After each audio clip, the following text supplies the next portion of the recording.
Who, what, when, werewolves, how, why. Whatever the case may be, game one of the Lakers versus Minnesota Timberwolves is in the books, and it sucked. So, in today's video, I want to highlight one main thing that stuck out to me about the Lakers' loss to the Timberwolves last night that I think was supremely problematic. Now, I know the Lakers had a lot of problems that you could point to about their game plan last night versus the Wolves. Their defense was a problem, their lack of physicality and their inability to meet Minnesota's intensity was a problem. Their overhelping in the paint and not keying in on shooters like Naz Reid was a problem. Not going big enough was a problem. But I'm going to push all those to the side and highlight one main thing that I think was supremely problematic. And just to be clear, I'm not saying this is the number one reason why the Lakers lost last night.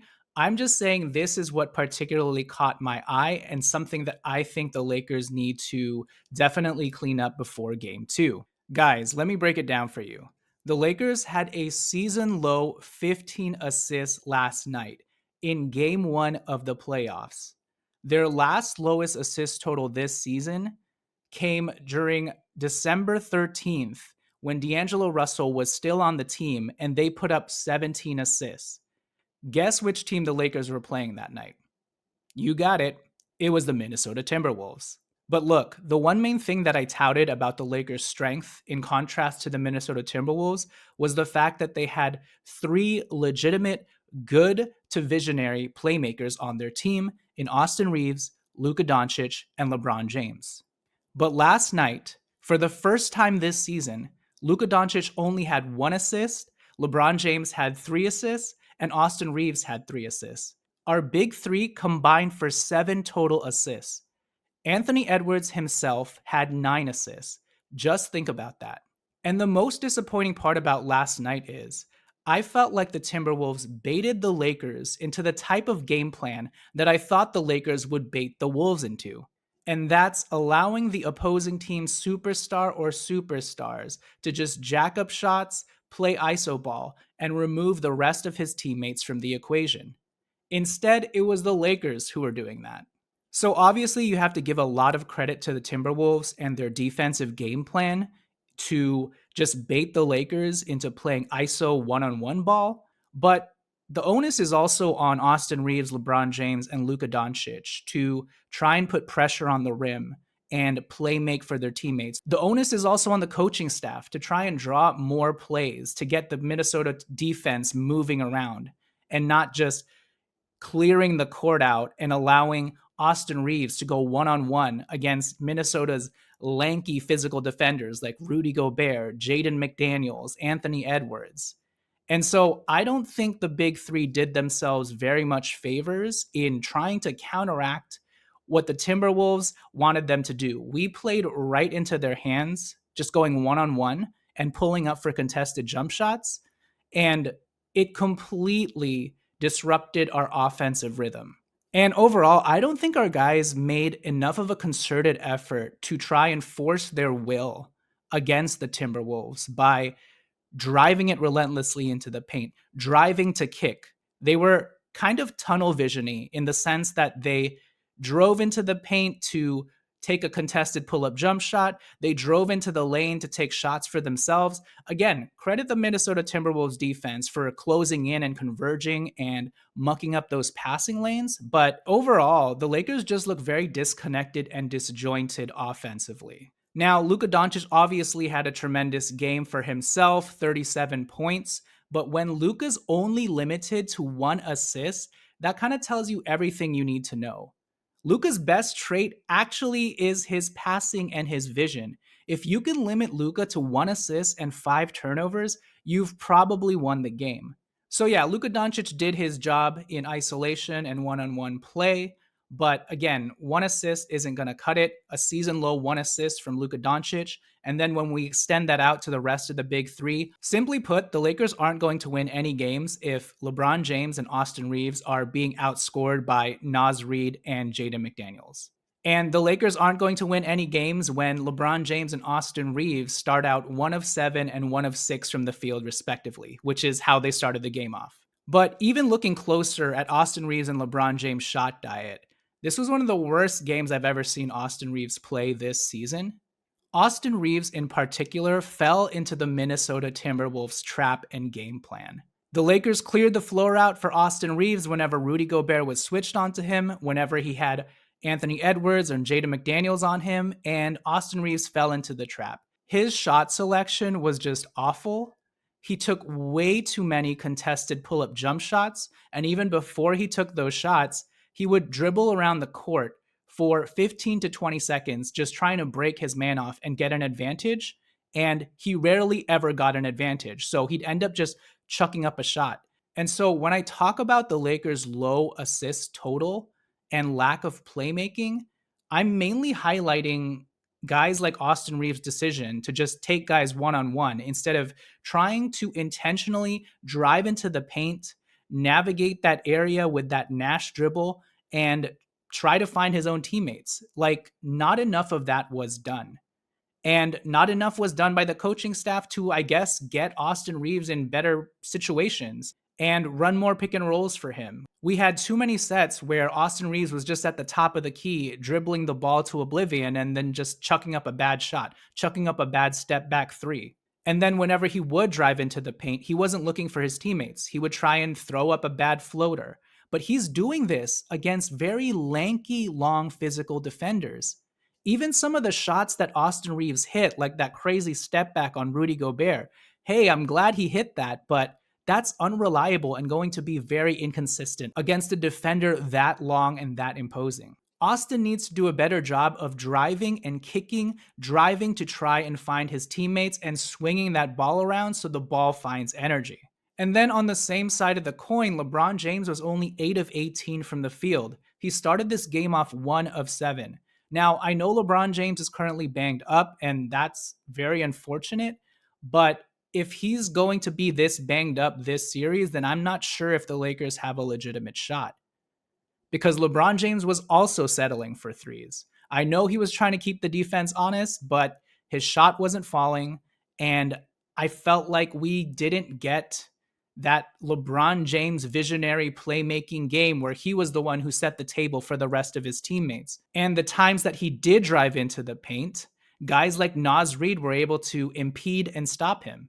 And so when you have one of the best playmakers and passers in the history of the NBA only getting 3 assists, and then one of the other greatest passers in the history of the NBA, Luka Doncic, only getting 1 assist, and then on top of that, having 2 of your big 3 getting outscored by Naz Reid and Jaden McDaniels, that is not a recipe for success.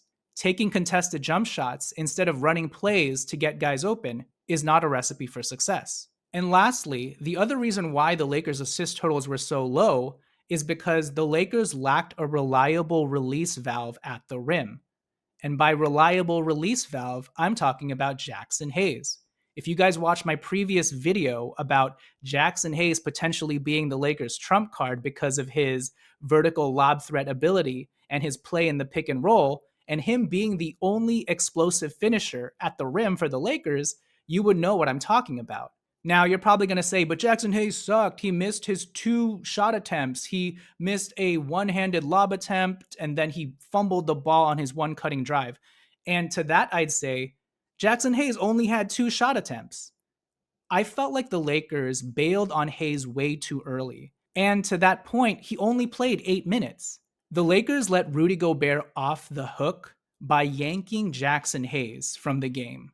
Jackson Hayes was a minus 11 on the game, but LeBron, Rui, AR were all minus 26, minus 22. And when you remove an explosive, rolling big man like Jackson Hayes, you are removing another outlet for Austin Reeves, Luka Doncic, and LeBron James to go to. That's why the Lakers only had 15 assists. They were only passing the ball east and west instead of north and south. They did not have the north and south option because Jackson Hayes wasn't in the game. And for the few minutes that Jackson Hayes was on the court, the Lakers maybe only ran 4 to 5 ball screens with him and only 2 legitimate pick and rolls where he actually tried to roll to the rim. And only one of those plays was his fault when he ran that pick and roll play with LeBron James and LeBron hit him with the nice pocket pass and he fumbled the ball going up. But just because he missed that shot, that doesn't mean we should go away from him entirely. Because again, you were removing a dynamic from the game, from your offensive game, that lets someone like Rudy Gobert off the hook. Obviously, you credit the Timberwolves for guarding those actions with Jackson Hayes well. I felt like their weak side defense did a good job of rotating and helping Rudy Gobert out and really mucking up those passing lanes. But I feel like the Lakers didn't make a more intentional effort to make Jackson Hayes a purposeful factor in the game. The Lakers needed to have more conviction in their ball screens, their double drag screens, their pick and rolls with Jackson. He was just out there to be out there. Clearly, Jackson Hayes is not some world beater, but I also didn't think the Lakers did him enough favors. They bailed on him too early. They didn't do enough to weaponize him and use him as a rolling battering ram to the rim. And what we got was 15 assists, 1 assist from Luka Doncic, 3 assists for Austin Reeves and LeBron James, and a very disjointed Lakers game on both ends of the court. And to top it all off, in the 8 minutes that Jackson Hayes was in the game, the Lakers actually started the game off pretty well. Guess who was on the court when the Lakers started the game off pretty well? Jackson Hayes. In the 8 minutes that Jackson Hayes was on the floor, he had 2 offensive rebounds, which is an area of the game that the Lakers really struggled with on both ends. In the 8 minutes that Jackson Hayes was in the game, he actually protected the rim and deterred shots. Jaden McDaniels in his post-game interview even said as much. He said, I could just waltz into the lane because Jackson Hayes wasn't on the floor. And so, yeah, that's where I'll leave this video because I know it's been kind of a rambly mess, but I just wanted to sort of center and focus this video around the Lakers' lack of playmaking. And again, we credit the Timberwolves' defensive game plan for that, but also the Lakers just played stupid ball and they played right into the Timberwolves' hands by taking all of these contested jump shots, not doing enough to find energy for the ball or get teammates moving, running more complex ball screen actions, and again, not involving Jackson Hayes more. If you want more passing outlets, you need to get your 1-7-footer who can actually put pressure on the rim and be explosive and dynamic into the game. Don't bail on him just because he missed his 2 shot attempts at the rim, because he may be one of your only shots at getting easy shots at the rim. Everything felt so tight, everything felt so forced. So hopefully that's what the Lakers will work on in game 2. I'm not too worried. I know I sound frustrated, but again, this is outliery stuff for the Lakers. Luka Doncic has never had only 1 assist in a game this season. The Lakers have never had only 15 assists in a game this season. Their last lowest was, again, 17 assists versus this same Timberwolves team back in December when D'Angelo Russell was on the team. So yeah, not what we wanted to see in game 1 versus the Timberwolves, but again, there were some outliery things that happened on the Timberwolves end as well. I don't think Jaden McDaniels is going to shoot 11 of 13 from the field again. Naz Reid went 6 of 9 from 3. The Lakers overhelping in the paint and not rotating out to him and leaving him wide open was just inexcusable. So there are a lot of things the Lakers can work on and adjust. But most of all, I just want to see better ball movement. And I just want to see 3 of our best playmakers, 2 of whom are the best playmakers in NBA history, actually playmake. All right, so that'll do it for this video. Guys, if you could please do me a favor and like this video, comment down below. Let me know what frustrated you guys the most about this game 1 versus the Timberwolves. And most of all, if you guys could hit me up with a subscribe, I would greatly appreciate it. And I'll probably be more motivated to do these recaps. But maybe you hated this recap and you never want to see my face again. If that's the case, that's fine. Just like the video and comment down below. Till game 2, when the Lakers hopefully tie this series up at crypto, this has been Jonathan Hernandez of the Lakers Legacy Podcast, and I will catch you guys next time. Peace.